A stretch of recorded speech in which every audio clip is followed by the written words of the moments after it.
அருட்பெரும் ஜோதி தமிழ் புத்தாண்டு அற்புதமான விசுவாச ஆண்டில் சித்திரை நட்சத்திரத்திற்கு எவ்வாறு இருக்கப் போகிறது என்பதை சொல்ல இருக்கின்றேன். கோமதி அம்மனை வழிபாடுகள் செய்வதும் நமது மதுரை மீனாட்சி அம்மனை வழிபாடுகளை செய்வதும் இந்த ஆண்டு உங்களுக்கு வெற்றியை ஏற்படுத்தி தரும். தொடர்ந்து மதுரை மீனாட்சி அம்மனுக்கு மாதம் ஒரு முறை சென்று நெய்விளக்கு போட்டு வழிபட்டு செய்து கொண்டு வாருங்கள். குங்குமங்களை வாங்கி தான தர்மங்களை செய்து வாருங்கள். புது கரும்பு காமாட்சியம்மன் விளக்கொன்று வாங்கி வீட்டில் வைத்து அணையா தீபமாக வீட்டில் ஏற்றி வைத்து வருவது நன்மையை உங்களுக்கு ஏற்படுத்தி தரும். விஸ்வாச ஆண்டில் 1, 2ஆம் பாதத்தில் பிறந்தவர்களுக்கு எதிர்பாராத முன்னேற்றம் உண்டாகும். உழைப்பை நம்பி உயர்வுகள் காண்பீர்கள். 3, 4ஆம் பாதத்தில் பிறந்தவர்களுக்கு லாபக்கேதுவால் வருமானம் உயரும். பணப்புழக்கங்கள் அதிகரிக்கும்.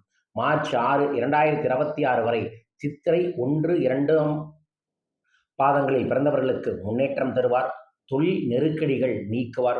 3, 4 பாதத்தினருக்கு குடும்பத்தில் சச்சரவுகளை அதிகரிப்பார். பிள்ளைகளால் உளைச்சல்கள் வரலாம், சங்கடங்கள் ஏற்படும். சித்திரை 1, 2ஆம் பாதங்களில் பிறந்தவர்களுக்கு 2025 ஏப்ரல் 26 முதல் ராகு சத்திய ஜெயஸ்தானத்திலும் கேது 12லும் சஞ்சரிப்பதால் வேலைகள் அனைத்திலும் வெற்றி உண்டாகும். 3, 4ஆம் பாதத்தினருக்கு ராகு 5லும் கேது 11லும் சஞ்சரிப்பதால் தொழில், வியாபாரம், லாபங்கள் அதிகரிக்கும். பொதுவான பலன்களாக சொன்னால் நினைத்ததை முடிக்கும் ஆதாயம் காண்பீர்கள். பொருளாதாரம் உயரும்.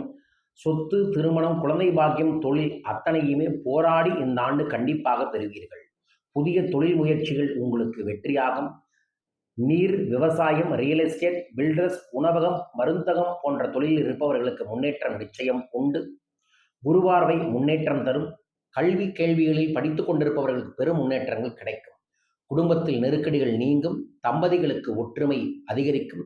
சொத்து, வாகனங்கள் நிச்சயமாக வாங்குவீர்கள். நல் முன்னேற்றங்கள் ஏற்படக்கூடிய ஆண்டாக இந்த அற்புதமான ஆண்டு சித்திரை நட்சத்திரத்திற்கு அமைய இருக்கின்றது. அமைய வேண்டுமென பிரார்த்திக்கின்றேன். வாழ்க.